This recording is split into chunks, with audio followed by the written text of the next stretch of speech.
kita ini harus mengundang Maya Estianty, harus mengundang keluarga dari Glenn Fredly, karena tanpa ada mereka, tanpa kita izin sama mereka tuh kayaknya kurang pas aja gitu. Jadi entah mereka datang atau tidak, itu yang penting kita sudah mengundang untuk mereka datang nantinya gitu. Sri itu kan seringkali membentuk sebuah penyeragaman ya, penyeragaman.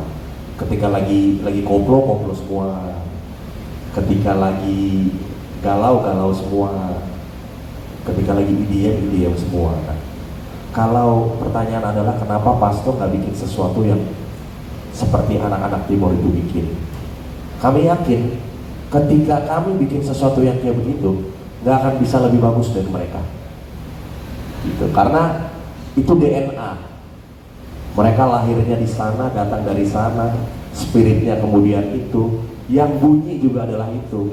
Tapi ketika pastor memutuskan untuk ikut rame, ikut hype, bikin sesuatu yang kayak gitu, bukan pesimis, tapi gini, justru kolaborasi itu nanti lahir dari aktivasi-aktivasi. Misalnya kami kerja sama mereka gitu. Misalnya nanti di konser ini kami akan membawakan aransemen khusus medley lagu-lagu Timur misalnya. Nah gitu. Kembali lagi ke pertanyaan tadi Maya. Nanti kami akan membawakan medley aransemen khusus untuk tribute buat Maya Estianty. Gitu. Ada juga nanti tribute khusus untuk Glenn Fredly sebagai founder Pasto juga. Gitu. Jadi tidak selamanya segala sesuatu harus dipaksakan menjadi karya gitu. Identitas Pasto adalah lagu cinta. Tapi kalau misalnya setelah ini kita akan merilis sesuatu yang berbeda ya, yang pasti bukan karena didasari oleh motif-motif yang seperti itu ya. Yang penting ikut ramai nih kita, yang penting kita masuk di tren yang ini. Kita nggak mau gitu sih. Gitu.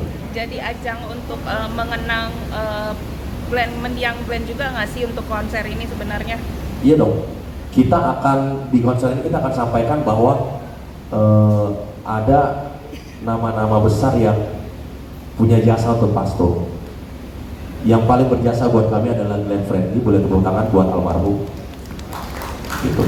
Kalau nggak ada Glenn Fredly, mungkin hari ini saya udah jadi udah jadi pengacara mungkin ya, atau memang tuh udah punya sekolah musik di mana gitu. Jadi Glenn Fredly salah satu orang pertama yang memberikan kami jalan untuk bisa masuk ke industri. Ketika semua berjalan baik, akhirnya kami ketemu Maya Estianty, dan di konser ini bukan hanya nyanyi-nyanyi, tapi kami akan bercerita gitu ya, storytelling bagaimana perjalanan Pasto yang sebenar-benarnya. Seru.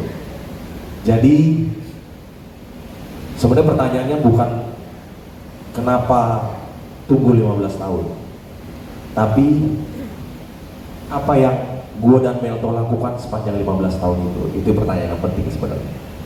Jadi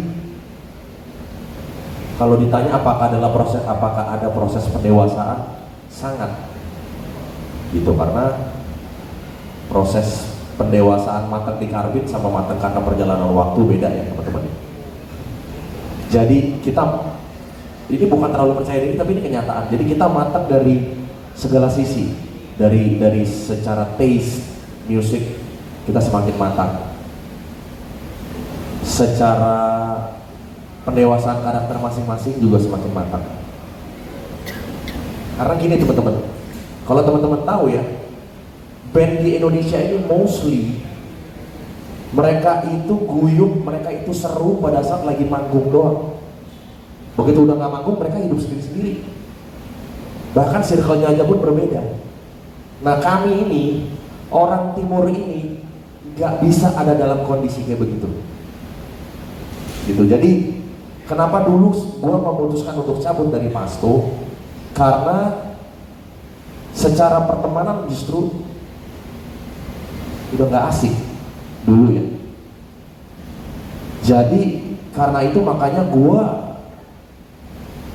secara spontan itu akhirnya mengorbankan yang namanya narasi bisnis itu.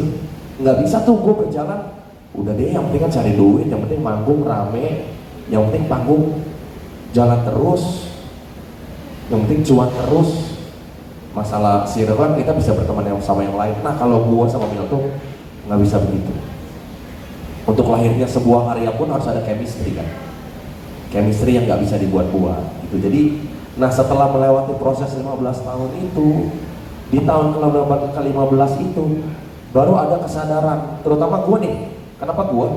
Karena tersangkanya adalah gue yang memutuskan untuk keluar dari Pasto 15 tahun yang lalu dengan berharap waktu itu gue bisa solo karir, Melto aja yang melanjutkan ke Pasto. Nggak taunya Meltonya juga cabut juga dari Pasto.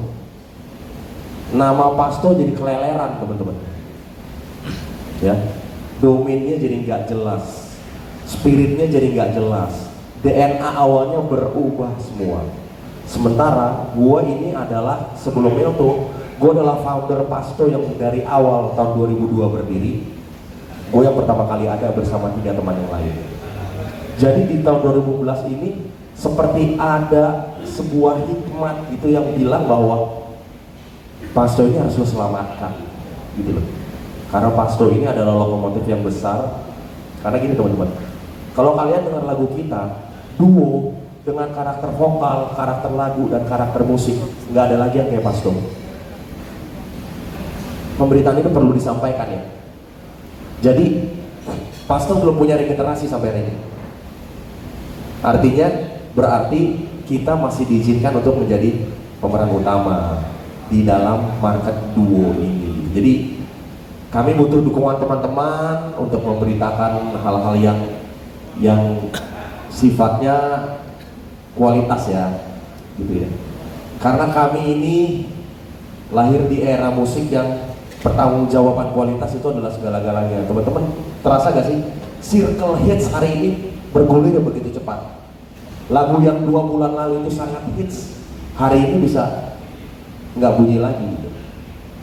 Tapi lagu di era kami, di era Pasto, di era band-band, The Massive, apa segala macam, Tanya Hati aku pasti kembali sampai hari ini masih dibawain di kafe kan. Itu jadi mudah-mudahan spirit yang sama bisa bikin kita bawa si Siap Kehilangan ini menjadi materi yang akan everlasting. Gitulah kira-kira. Tepuk tangan lagi ya biar Tepuk tangan. Berarti kita ini harus mengundang Maya Estianty, harus mengundang keluarga dari Glenn Fredly, karena tanpa ada mereka, tanpa kita izin sama mereka tuh kayaknya kurang pas aja gitu. Jadi entah mereka datang atau tidak, itu yang penting kita sudah mengundang untuk mereka.